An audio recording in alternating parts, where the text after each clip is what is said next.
아멘.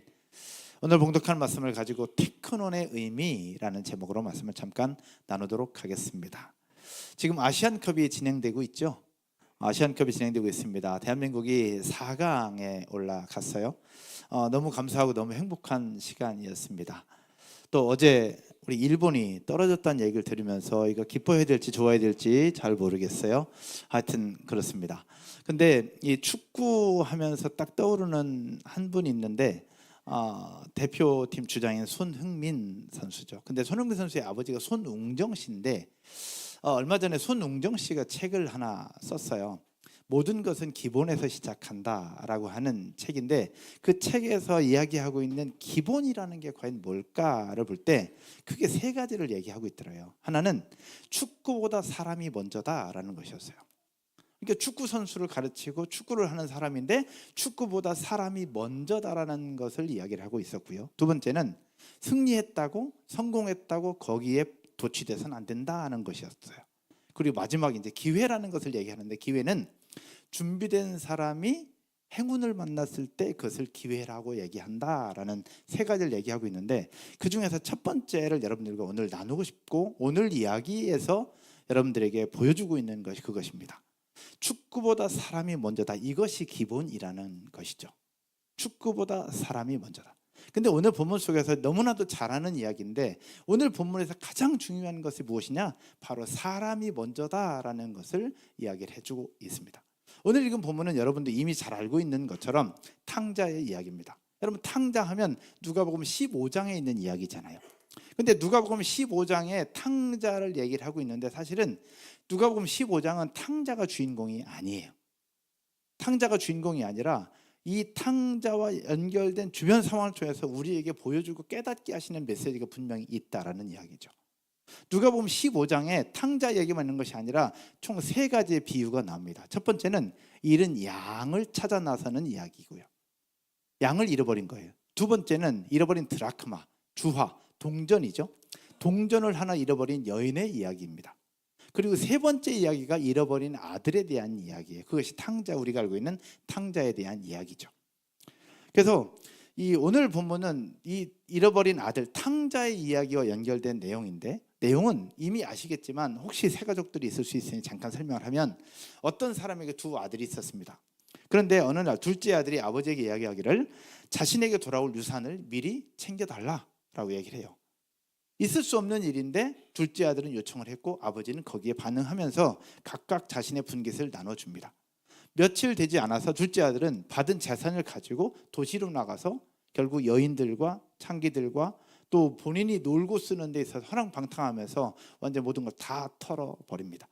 그리고 이제 알그지가 돼서 다시 아버지께로 돌아오게 되는데 오늘 보면은 그지꼴로 집에 돌아왔을 때에 반응하는 형의 모습과 아버지의 모습이 오늘 읽은 본문의 이야기라고 보시면 돼요. 근데 이 누가복음 15장에서 예수님께서 말씀하시면서 세 가지 비유를 가지고 얘기를 해요. 잃어버린 양을 찾아 나서는 목자, 그리고 잃어버린 동전을 찾아 나서는 여인, 그리고 잃어버린 아들에 대한 이야기인데 예수님께서는 말씀을 가르치실 때 비유를 가지고 얘기를 하잖아요. 비유를 가지고 얘기하는 데 분명한 이유가 있어요. 이것을 누군가 듣고 깨닫고 너의 삶을 돌이키고 깨닫기를 원하는 마음으로 비유를 풀어서 설명을 하고 있는데 이 비유가 있기 전 누가복음 15장 앞부분에 보면 누구를 대상으로 얘기하고 있는지를 보여주고 있어요. 분명하게 성경을 한번 볼게요. 누가복음 15장 앞에 있는 첫 두 절에서 예수님이 누구를 대상으로 이 비유를 설명하고 있는지를 정확하게 보여주고 있습니다. 1절 여러분 한번 읽어볼까요? 같이 읽겠습니다. 모든 세리와 죄인들이 말씀을 들으러 가까이 나오니. 첫 번째 부류는 모든 세리와 죄인들입니다. 두 번째 부류는 누구냐? 2절 같이 읽을까요? 바리새인과 서기관들이 수군거려 이르되 이 사람이 죄인을 영접하고 음식을 같이 먹는다 하더라. 두 번째 부류는 바리새인과 서기관들입니다. 이 첫 번째 부류와 두 번째 부류를 대상으로 예수님께서 비유를 풀어서 설명을 하고 있는 건데요. 그럼 생각을 한번 해봐요. 첫 번째 그룹은 모든 세리와 죄인들이 말씀을 들을 가까이 옵니다. 모든 세리와 죄인, 사람들이 죄인이라고 평가하고 저 사람들은 안 된다고 평가하고 과히 내세울 수 없는 그런 사람들이에요. 죄인들이에요.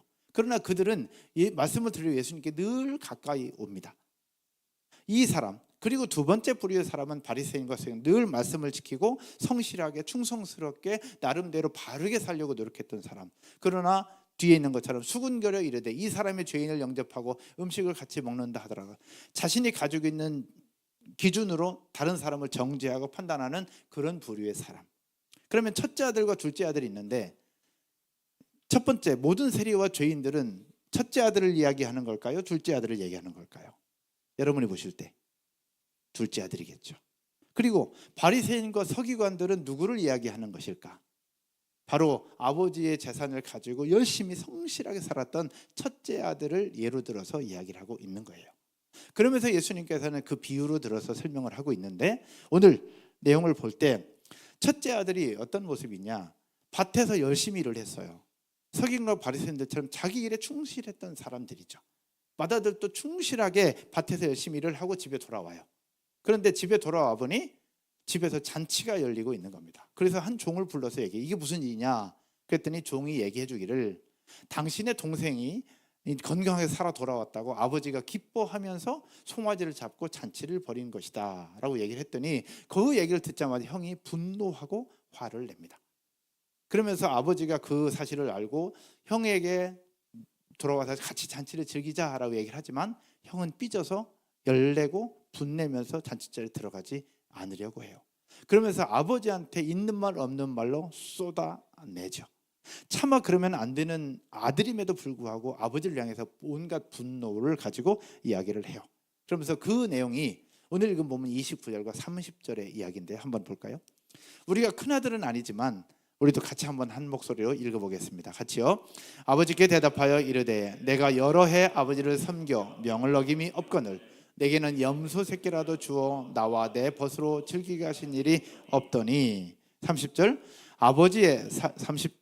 아버지의 살림을 창녀들과 함께 삼켜버린 이 아들이 돌아오매 이를 위하여 살진 송아지를 잡으셨나이다. 아버지한테 따지고 있는 거예요. 그럼에도 불구하고 아버지는 그 아들을 향해서 뭐라고 얘기하느냐? 31절입니다. 31절 같이 읽을까요? 아버지가 이르되 예 너는 항상 나와 함께 있으니 내 것이 다 내 것이로되. 동생을 받아주고 동생을 위해서 잔치를 베푸는 아버지를 향해서 막 따지면서 분노하고 혈기 부리고 있는 아들을 향해서, 큰아들을 향해서 아버지가 했던 얘기가 이겁니다. 예 너는 항상 나와 함께 있으니 내게 다 내 것이 아니냐, 내 것이 다 내 것이 아니냐, 왜 그래? 라고 얘기하는 건데, 여기서 예라고 하는 단어가 뭐냐? 테크논입니다. 테크논, 이건 뭐냐? 아들아 라는 표현입니다. 아버지한테 있는 말 없느라 선을 넘어서 온갖 분노를 저지르고 있는 그 아들을 향해서 아버지는 편함없이 아들아 라고 얘기하는 테크논, 이 표현입니다. 그래서 오늘 여러분들과 함께 큰 아버지가 큰아들을 향해서 테크논이라고 얘기했던 여기에 어떤 의미가 담겨 있느냐, 이 부분들을 오늘 여러분들과 함께 나눠보려고 합니다. 첫 번째, 우리가 2024년도 복음으로 세워지는 교회를 얘기하면서 복음에 대해서 계속 얘기를 하고 있는데, 첫 번째는 이것은 복음이 아니다입니다. 따라서 해볼까요? 이것은 복음이 아니다. 이것은 복음이 아니다. 뭐가 복음이 아니냐? 집을 나갔던 동생이 돌아왔습니다. 동생이 돌아와서 잔치가 열렸다는 소식을 전해 들은 아들 분노하죠. 이 분노하는 이 맏아들, 큰아들의 모습을 분석을 좀 해보면, 첫 번째는 가족 공동체 축제에 참여하기를 거부합니다. 그리고 아버지를 향해서 선을 넘는 언어로 표현을 하는데, 보통은 아버지라고 표현을 하잖아요. 근데 이 맏아들은 이 분노에 차서, 이 욱하는 것이겠죠. 분노에 차서 아버지한테 뭐라고 했냐면 보시오! 라고 얘기합니다. 보시오! 성경을 한번 볼게요. 우리말 성경에서 이렇게 표현하고 있습니다. 그러자 큰 아들이 아버지에게 이렇게 말했다. 보십시오! 라고요. 저는 여러 해 동안 아버지를 위해서 무엇하고? 본인이 일한 것을 종노릇이라고 표현하고 있습니다. 그러니까 아버지 당신이 나를 종부리듯이 하고 있다라고 그렇게 이야기하는 거예요. 무슨 말씀이든 어긴 적이 없습니다. 그런데 제게는 친구들과 함께 즐기라며 염소 새끼 한 마리도 주시지 않았습니다. 나한텐 그래놓고 창기들과 다 저짓한 저 동생한테 그렇게 하고 있느냐라고 아버지한테 이야기를 하고 있는 그 모습입니다. 일단 아버지에 대한 친근감이나 경외심은 찾을 수 없다라는 겁니다. 두 번째는요, 동생의 죄악을 과장하면서 아버지가 사용했던 단어를 역이용해서 또 아버지를 나무라고 아버지를 비난하고 있습니다. 영어 성경인데 좀 골치 아프긴 하지만 우리 한번 보도록 하겠습니다. 누가복음 15장 30절에 영어 성경에 이렇게 표현을 하고 있어요. 뭐 좋은 말인 것 같죠? 그죠? 좋은 말인 것 같습니다. 근데 노란 글씨만 볼게요. This son of yours라고 얘기해요. 이게 무슨 얘기예요? 당신의 이 아들이라고 얘기를 하잖아요. 이 아들이 맏아들이 아버지를 향해서 자기 동생을 표현하면서 당신의 이 아들이라고 얘기를 해요. 근데 이게 어디서 표현이 시작된 거냐면 24절에 보면 이렇게 이야기를 했어요. 아버지가 아들을 이야기할 때 This son of mine, 나의 이 아들이라고 표현을 했거든요. 근데 이 맏아들은 그 열받고 분노에 차서 아버지를 향해서 동생을 이렇게 표현합니다. This son of yours, 당신의 이 아들, 내 동생도 아니고 이렇게 표현하고 당신의 아들이라고. 이거는 나랑 상관없는 놈이라는 얘기잖아요. 이분 근데 여기서 더 중요한 것은 무엇이냐? 자신이 큰아들이 된 것, 자신의 아들 자격, 이거를 sonship이라고 얘기를 하더라고요.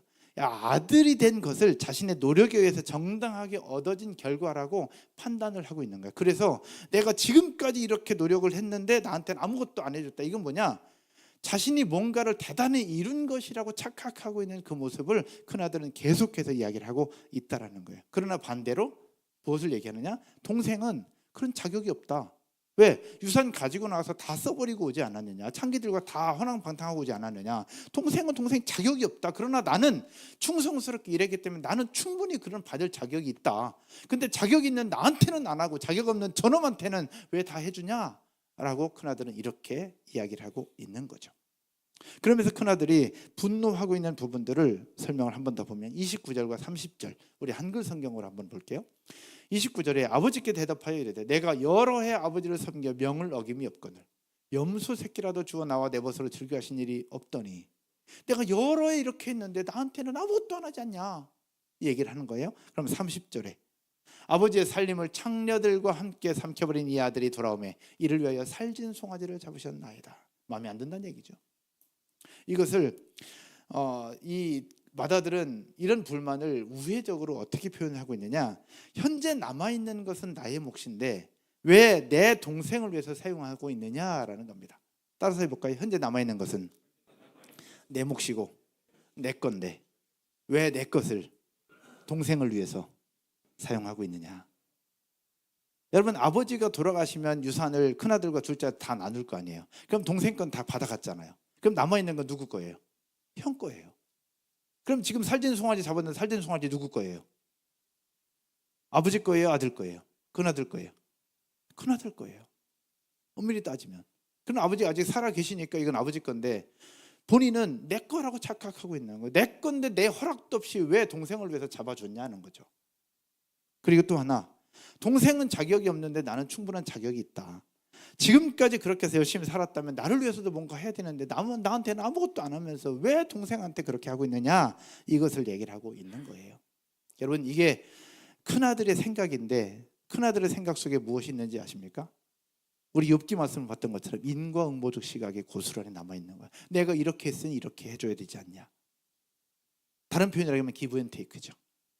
내가 이렇게 했으니 이렇게 해줘요. 내가 줬으니 나도 받아야 된다. 기브 앤 테이크입니다. 여러분, 인과응보는 복음이 아니고요, 기브 앤 테이크 역시 복음이 아닙니다. 큰아들의 입장에서는 이해가 되긴 합니다. 우리 큰아들 있으시죠? 큰아들? 네. 큰아들의 입장에서 충분히 이해가 돼요. 저도 그럴 수 있을 것 같아요. 그러나 열심히 했으니까 그럴 수는 있어요. 그런데 중요한 것은 우리가 큰아들을 욕할 수 없는 이유가 우리에게도 이런 모습이 있다는 겁니다. 좀 아까 봤던 것은 사두개인과 바리새인들의 모습이 이런 모습이었어요. 그래서 예수님께서 세리들과 창기들과 가난한 자들과 힘든 자들과 그들과 동행할 때 사두개인과 바리새인들이 저들은 자격이 없는데 왜 하나님의 아들이라는 사람이 저들과 보내냐라고 불만을 품고 이야기를 하고 있다라는 얘기죠. 우리에게도 그런 큰아들의 모습이 있다는 겁니다. 교회를 세워갈 때 이런 큰아들의 모습이 우리 교회 안에 어떤 부분들이 있을까요? 큰아들, 앞선 리더들이나 앞선 교사들, 앞선 초창기 멤버들의 모습 속에 큰아들의 모습이 나타날 수 있습니다. 새 가족들이 돌아오면 목회자나 사역자들은 새 가족에 관심을 더 많이 가질 수밖에 없어요. 그들이 정착해야 되고 적응해야 되니까. 그러나 앞선 리더들은 왜 우리가 지금까지 헌신했는데 목사님은 맨날 새 가족만 챙기느냐, 이런 이야기가 있을까요, 없을까요? 우리 교회는 없는 줄로 믿습니다. 그렇죠, 없어요. 진짜 없어요. 이게 그냥 하는 얘기가 진짜 없어요. 왜냐하면 모두가 다 새 가족이니까. 모두가 다 새 가족이니까. 그런데 있을 수 있다라는 거예요. 이런 큰아들의 모습이 우리 가운데도 있다는 겁니다. 그런데 이런 부분들이 또 넘어서 내가 리더인데 내가 리더면 리더로서 뭔가 대우를 해줘야 되는 건 아니냐. 근데 니네는 왜 그러냐, 목사님은 왜 그러냐, 이런 부분들이 우리 속에 있을 수 있다는 거죠. 내가 어떻게 헌신하는데, 내가 어떻게 얼마나 열심히 했는데. 여러분 미안하지만 따라서 해볼까요? 이것은 복음이 아니다. 이건 복음이 아니에요. 이건 기브앤테이크고 이건 종교 생활입니다. 이건 복음이 아니에요. 복음은 자격이 없어도, 부족해도, 연약해도, 심지어 모든 재산 다 털어먹어도 그래도 받아줄 수 있는 것, 그래도 기다려줄 수 있는 것, 그래도 가족으로 초청할 수 있는 것, 이것이 복음임을 기억하시기를 주님의 이름으로 축복합니다. 그럼 두 번째는, 첫 번째는 이게 복음이 아니라 그러는데 그럼 뭐가 복음이냐? 두 번째는 이것입니다. 따라서 해볼까요? 이것이 복음이다. 둘째 아들, 그는 아버지에게 와서 내 몫의 유산을 달라고 하죠. 그 당시 아버지가 죽으면 첫째 아들은 다른 자녀들보다 2배의 재산을 물려받습니다. 예를 들어서 그렇습니다. 자녀가 2명이면 큰아들은 재산의 3분의 2를 받아요. 그리고 둘째는 3분의 1을 받습니다. 그래야 전체가 되잖아요. 그럼 3분의 2를 동생이 가져가요. 3분의 2는 다 형 거입니다. 그런데 이러한 재산 분배는 언제만 가능하냐? 아버지가 돌아가셨을 때만 가능해요. 그런데 둘째 아들은 지금 아버지가 살아계시는데 요구하고 있는 거예요. 나쁜 놈이 아니에요. 나쁜 놈이죠. 배은망덕한 놈입니다. 이 둘째 아들의 유산을 달라고 하는 것은 어떤 의미를 가지고 있느냐? 아버지와의 관계를 끝내려는 의미입니다. 즉 아버지와의 관계 속에서 벗어나고 싶었던 거예요. 집에 있는 이 속에서 벗어나고 싶었던 거예요. 인간으로서 그럴 수 있어요. 그것도 이해가 됩니다. 그렇죠. 벗어나고 싶고 새로운 삶을 한번 살아보고 싶은 마음이에요. 그런데 그래서 아버지 살아계시는데 유산을 달라고 하는 것은 아버지와의 관계보다 재산이 더 중요했던 것이고, 아버지와의 관계보다 자신의 욕망이 더 중요했던 모습을 이야기를 하고 있는 거예요. 즉 아버지와의 관계보다 자신의 욕망과 욕구를 채우는 것이 더 중요했던 사람이 둘째 아들이었던 거죠. 그러나 아버지는 달랐어요. 아버지는요, 이런 배은망덕한 놈, 너희놈! 그러면서 혼내고 그냥 거절할 수도 있어요. 그러나 아버지는 재산을 분배해서 나눠줍니다. 오늘날로 얘기하면 뭐 은행에 돈도 있을 수 있겠고, 뭐 주식도 있을 수 있겠고, 나름대로 돈을 만들 수 있는 방법이 있을 수 있겠죠. 그러나 이때 당시는 재산을 분배해서 나눠주려면 뭘 해야 되느냐? 가지고 있는 땅을 팔아야 됩니다. 가지고 있는 땅이 재산이었는데 땅의 3분의 1을 팔아서 다 챙겨준 거예요. 아직 살아계시고 아직 할 일이 많은데 재산 3분의 1을 땅을 팔아서 남겨줬다? 이것은 뭘 얘기하느냐? 둘째 아들은 아버지와의 관계보다 재산이 중요했고 자신의 욕망이 중요했던 반면, 아버지는 재산, 땅보다 아들과의 관계가 더 중요했던 사람이었습니다. 아까 얘기했던 축구보다 사람이 더 중요하다고 얘기했던 것처럼 아버지는 재산보다 돈보다 아들이 더 중요했고 사람이 더 중요했던 거죠. 그렇게 돈을 가지고 먼 나라 떠났던 둘째 아들, 얼마 되지 않아서 모든 거 다 털어먹고 와요.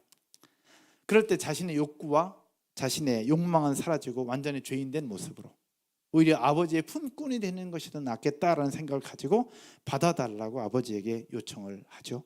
그럴 때 아버지는 그걸 또 받아줍니다. 그런데 받아주는 것을 넘어서 잔치를 벌여요. 여러분 알고 있는 성경이지만 누가복음 15장 20절에 아버지가 문 밖에 서서 기다리다가 아들의 모습을 보면서 이렇게 하십니다. 같이 읽어볼까요? 이에 일어나서 아버지께로 돌아가니라. 아직도 거리가 먼데 아버지가 그를 보고 치근히 여겨 달려가 목을 안고 입을 맞추니. 아멘. 이게 단순히 한 절인데요, 고대 근동 문화에서 이 아주 유력한 아버지, 이때는 족장 정도 됐을 것 같은데 유력한 아버지가 아들을 보고 달려간다는 것은 거의 있을 수 없대요. 있을 수 없는 일이에요. 겉옷을 집어들지도 않고 소년처럼 다리를 드러내지도 않는 것이 그때 당시 아버지들이 문화였는데, 이 아버지는 지금 그렇게 아들을 향해서 달려가고 있는 거예요. 어떻게 보면 채통 없이 달려가는 그 모습이죠. 그만큼 아들을 많이 기다렸다라는 얘기입니다. 무엇이냐? 잃어버렸다고 생각했던 둘째 아들, 죽었다고 생각했던 둘째 아들, 그 아들이 돌아왔을 때 죄는 묻지도 따지지도 않습니다. 그리고 다시 아들로 받아들이고 그를 잔치를 베풀고 손가락질에 가락지를 끼워서 그를 베풀어 주시고 다시 아들 삼아 주시는 아버지의 모습, 전 이것이 복음이라고 생각합니다. 복음은 나를 위해서 대신 십자가 죽으시고 3일 만에 부활하신 예수 그리스도가 복음이라고 얘기했잖아요. 이것이 복음인 줄로 믿으시기를 주님으로 축복합니다. 죄인된 우리들, 영원한 천국에 들어갈 수 없는 자격 없는 우리들, 그러나 예수 그리스도의 보혈의 피로 말미암아 우리를 구원해 주시고 우리를 하나님의 자녀 삼아 주신 이 사건이 복음인데, 오늘 이 본문 속에서 이야기하는 아버지가 둘째 아들을 향해서 이렇게 품어주고 기다려주고 받아주는 그 모습이 있다는 거죠. 이것이 복음인데요. 이 아버지가 둘째 아들에게만 그랬냐? 그렇지 않아요. 아버지는 맏아들을 향해서도 이렇게 표현합니다. 맏아들의 손가락질하고 당신이라고 얘기를 하고 The son of yours, 당신의 아들이라고 표현하면서 온갖 모욕적인 말을 함에도 불구하고 아버지는 그 맏아들을 향해서 이렇게 얘기를 해요. 테크논이라고요. 이 맏아들을 향해서 테크논이라고 얘기해요. 이 테크논이라는 표현은 내 아들이에요. 내 피보다 더 진한 내 생명까지 줄 수 있는 아들을 표현할 때 테크논이라고 단어를 쓴다는 거예요. 둘째 아들만 사랑한 것이 아니라 첫 아들도 사랑하는 아버지의 테크논. 이거는 아버지의 끝없는 사랑을 이야기하는 것이고요. 또 내 동생이라고 표현하면서 가족의 연합을 계속해서 추구해요. 그러면서 밖에 나와서 거절하고 있는 아들을 향해서 잔치에 들어오라고, 우리 가족 구성원으로 들어오라고 계속해서 요청하고 있는 그 모습. 사랑하는 여러분, 맏아들이 그러했던 것처럼 하나님께서 우리에게도 조건을 따지고 대가를 요구했다면 과연 우리가 이 자리에 앉아있을 수 있는 사람이 과연 누가 있겠습니까? 그렇지 않겠습니까? 목사? 저 역시 그러하고요. 여러분들도 그러할 수 있습니다. 하지만 값없이 독생자 예수 그리스도를 우리에게 보내주시며 믿기만 하라라고 주셨던 하나님의 사랑, 오늘 보여주신 아버지의 그 모습이 복음임을 기억하시기를 주님의 이름으로 축원드립니다. 이런 복음으로 교회를 세워가고 공동체를 섬기고 영혼들을 섬길 수 있는 저와 여러분 모두가 되기를 주님의 이름으로 축복합니다. 말씀의 결론을 맺으면서요, 서두에 누가복음 15장에 세 가지 비유가 있다고 말씀드렸었죠. 첫 번째 비유는 잃어버린 양에 대한 부분입니다. 두 번째는 잃어버린 동전, 주화에 대한 비유. 세 번째는 잃어버린 아들에 대한 비유입니다. 그런데 공통점은 셋 다 잃어버렸다는 거예요. 그렇죠? 잃어버린 양, 잃어버린 동전, 잃어버린 아들. 그런데 차이점이 있어요. 어떤 차이점이 있느냐? 잃어버린 양을 잃어버렸다는 사실을 알고 나서 목자는 그 양을 찾아 나섭니다. 동전을 잃어버린 한 여인, 동전을 잃어버린 것을 알고 나서 어떻게 해요? 동전을 찾습니다. 찾으려고 노력합니다. 그러면 세 번째, 아들이 그렇게 다 나갔다고 한다면 아들을 찾아 나서야 되잖아요. 근데 여러분 알고 있는 건 성경에 아들을 찾아 나선 사람이 있습니까? 없습니까? 없어요. 첫 번째와 둘째는 잃어버린 것을 찾으러 갑니다. 그러나 셋째는 아무도 찾지 않아요. 그럼 우리가 궁금합니다. 찾으러 가야 된다면 아버지가 가야 될까? 형이 가야 될까? 누가 가야 될까요? 아버지가 가야 될까? 누가 가야 될까? 여러분이라면 누가 가겠습니까? 데이 집사님은 데이가 갈 것 같아. 그렇죠? 저라면 누가 갈까요? 제가 가겠죠. 무조건 갑니다. 많은 신학자들은 얘기해요. 아버지가 가야 될까? 형이 가야 될까? 아버지는 나이가 많아 늙었으니 집에서 기다리고 있고 형이 찾아 나서는 것이 기본이다라고 얘기합니다. 가야죠. 지금 당장은 아니더라도 집을 나가서 보이지 않는다면 찾으러 가야죠. 아무리 죄를 짓고 떠났어도, 아무리 온 가족에 피해를 끼쳤어도, 아버지한테 못된 짓을 했어도 그래도 우리 가족이고 동생이고 우리 형제니 찾으러 가야죠. 그러나 성경 어디에도 형은 찾으러 갔다는 이야기가 없습니다. 형이 해야 될 역할이 뭘까요? 형이 해야 될 역할, 아버지 옆에서 아버지의 재산을 가지고 열심히 일하는 것도 형의 역할이기도 해요. 그러나 사랑하는 가족 중에 한 사람이 보이지 않는다면 찾아 나서는 것도 형의 역할 아닐까 싶은 거예요. 그러나 형은 자신이 해야 될 역할을 하지 않았고, 자신이 찾으러 가지 않았는데 그 동생이 건강한 모습으로 돌아왔을 때 그를 받아들이지도 않습니다. 여기서 형이 해야 될 기본이 과연 뭘까라는 거예요. 아까 축구 얘기했는데 축구의 기본은 축구보다 사람이라고 얘기했잖아요. 승리하는 것보다 사람이 더 중요하다고 얘기를 했고, 그렇게 가르쳐 왔던 것처럼 이 속에서도 아버지가 얘기했던 거는 재산보다 사람이 더 중요했고요, 이 아들의 관계가 더 중요했던 부분이 아버지였어요. 그러면 이 땅에 오셔서 우리에게 보여주신 예수 그리스도의 십자가를 통해서 보여주시는 것이 무엇이냐? 사람이에요. 예수님께서 계속해서 보여주셨던 것이 사람입니다. 세리와 창기와 가늠하다 현장에서 잡힌 여인들, 주변의 바리새인과 사두개인들은 죽여야 된다, 죄를 지었으니 벌해야 된다, 심판해야 된다고 얘기하지만 예수님은 계속해서 말씀하셨던 것이 뭐냐? 죄 없는 자가 네가 먼저 돌로 쳐라. 그들의 죄를 묻는 것이 아니라 그들이 한 영혼이 살아나고 회복되는 것을 더 많이 관심 가졌던, 예수님께서 늘 보여주셨던 것이 사람이었어요. 사람. 그러면 오늘 본문 속에서 형은 동생이 돌아와서 잔치를 벌이는 것, 이것을 분노할 것이 아니라 본인이 먼저 지켜야 될 것을 지켜야 되는 것, 그걸 하지 않았다면 그렇게 얘기하면 안 되는 거죠. 그런데 형은 자신이 해야 될 일은 하지 않고 동생이 돌아와서 그걸 받아준 아버지를 향해서 손가락질하는 그 모습을 보여주고 있다는 겁니다. 어쩌면 우리의 모습 속에 이런 형의 모습이 있는 건 아닐까라고 돌아보았으면 좋겠고요.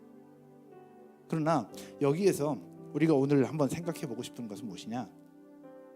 2024년도 더 행복한 교회가 복음으로 세워지는 교회라고 시작을 했는데, 우리 교회가 복음으로 교회가 세워지기 위해서 필요한 것이 무엇이냐? 첫 번째는 사람인데요, 한 사람 한 사람을 더 사랑하고 더 섬기는 일, 그 일을 함에 있어서 공동체를 건강하게 세워감에 있어서 필요한 것이 첫 번째는 이것입니다. 따라서 한번 해볼까요? 내가 먼저 기본을 지키자.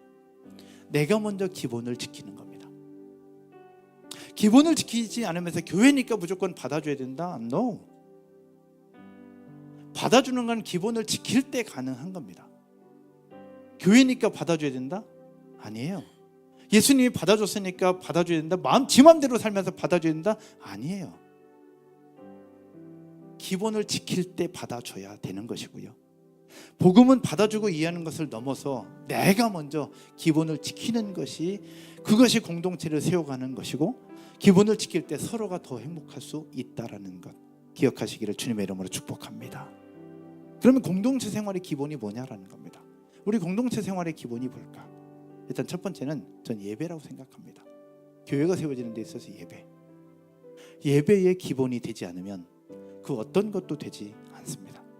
예배의 기본이 뭘까? 여러분 마음 중심에는 하나님 앞에 최선을 드릴 거예요. 그러나 가장 중요한 것은 시간입니다.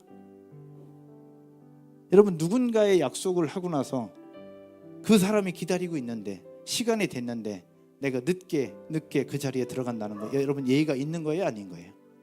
아닌 거예요. 아닌 겁니다. 이 사람은 명화 집사님과 제가 2시에 만나기로 했어요. 2시에 만나기로 했는데 명화 집사님 나와서 이미 기다리고 있어요. 50분부터 와서. 근데 저는 2시 10분쯤 와서 커피 한 잔 사들고 딱 가요. 그러면 이거 예의가 있는 겁니까? 없는 겁니까? 없는 거예요. 근데 사람도 아닌 하나님 앞에 예배하고 있는데 예배 시간을 지나서 이렇게 온다는 것은 말이 안 되는 거예요. 그러면서도 우리는 하나님 앞에 은혜 달라고 얘기하고 하나님 이거 응답해 달라고 얘기하죠. 이게 기본이 안 되는 거죠. 복음으로 교회를 세운다? 내가 먼저 기본을 지키는 것이 무엇보다 중요합니다. 예배 시간, 또 하나님 앞에 우리가 해야 될 역할들.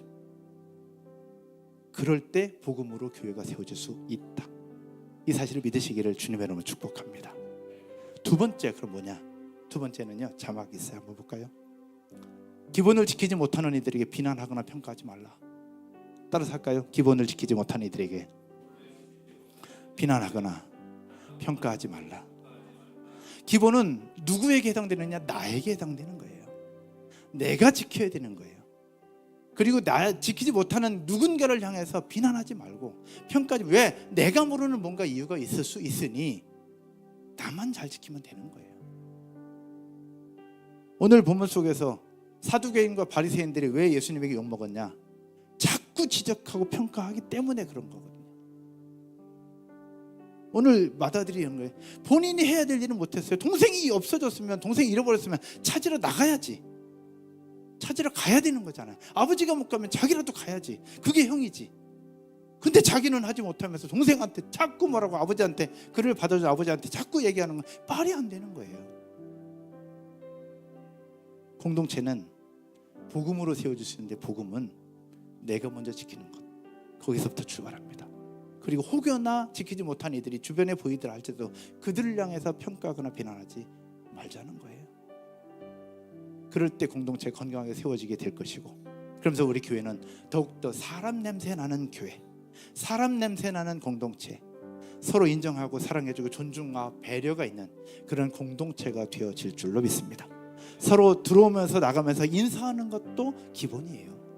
여러분 그렇지 않습니까? 인사하는 것도 기본이고요. 점심 먹고 나서 쓰레기 버리는 것도 기본인 거예요. 재활용이면 재활용에 버려야 되고, 음식물이면 음식물에 버려야 되는데 그냥 귀찮으니까 이것저것 해가지고 딱 버리는, 이게 기본이 안 되는 거예요.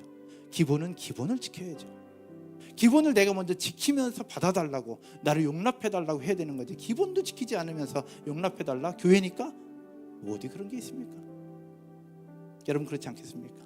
복음으로 교회를 세울 때 오늘 본문 속에서 이것은 복음이 아니고 이것은 복음이다라는 부분들, 내가 먼저 하나님 앞에 온전하게 나아가면서 그렇게 공동체를 세워가는 저와 여러분 모두가 되기를 주님의 이름으로 축원드립니다.